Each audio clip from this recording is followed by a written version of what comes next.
আমি আল্লাহ ওই বান্দাকে ওই বান্দিকে মৃত্যুর সময় কালেমা পড়ায়া জান্নাতের নাজ নিয়ামত দেখায়া এই পৃথিবী থেকে বিদায় করে দিব বলে সুবহানাল্লাহ।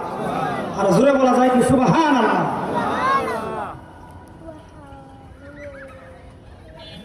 আমল ছাড়া পরকালে কে মুক্তি পাবে? আমরা সূরা খুতবার শুরুতে একটি আয়াত করেছি, আল্লাহ রাব্বুল আলামিন এই আয়াত সম্পর্কে আমরা সবাই জানি, সবাই বুঝি। 5 ওয়াক্ত ফরজের পড়ু আমরা করি। শ্রেষ্ঠ আয়াত, ফজিলতপূর্ণ আয়াত আয়াতুল কুরসি। কথা বলেন ঠিক ঠিক? আয়াতুল কুরসি আমরা সবাই পারি তো ইনশাআল্লাহ। আমরা ফজর প্রত্যেক নামাজের পরেই আমাদের মুসলিম ভাইদের দিন আমরা পড়ে থাকি।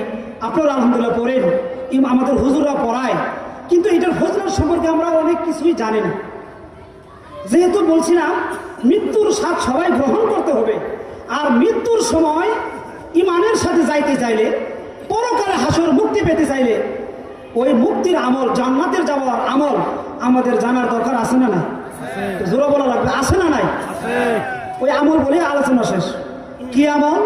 একটি আমলের কথা বলবো, কয়েকটি আমল, এর ভিতরে উল্লেখযোগ্য একটি হলো আয়াতুল কুরসি।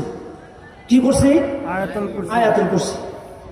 আল্লাহ বলেন আল্লাহু লা ইলাহা ইল্লা হুয়াল হাইয়ুল কাইয়্যুম লা তাখুযুহু সিনাতুন ওয়া লা নাওম। আমরা অনেক নামাজ পড়ি, তো অনেক আয়াতুল কুরসি কোনো মুখস্থ হয় না। ফজিলত অনেক বেশি। এটা এর ভিতরে 10টি পয়েন্ট আছে। 10টি পয়েন্টে যদি আমরা কথা বলতে যাই, কমপক্ষে 10 দিনের দরকার, কমপক্ষে 10 দিন। আমি ক্ষুদ্র মানুষ, আমার কাছে কম, যারা আমার থেকে আরো যোগ্য আলহামদুলিল্লাহ, তারা যদি আরো বিস্তারিত যদি কোরআনের হাদিসের আলোকে যদি বলতে যায়, আরো দরকার শুনে। এই আয়াতুল কুরসির আল্লাহ রাব্বুল আলামিন এত ফজিলত দিলেন কেন? কেনটা শুনেন, পরে আমরা তাফসীর এবং ফজিলত শুনি।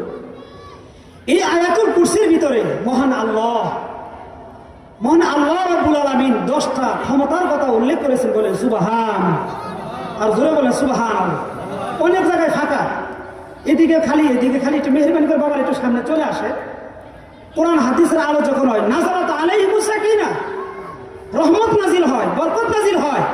যারা এখনো বাহিরে আছেন, মেহরবানি করে প্যান্ডেলের ভিতরে আসুন, জমে জমে বসুন, একটু জিকির করি লা ইলাহা ইল্লাল্লাহ। সামনে আসুন, সামনে আসুন। লা ইলাহা ইল্লাল্লাহ, লা ইলাহা ইল্লাল্লাহ, সুবহানাল্লাহ।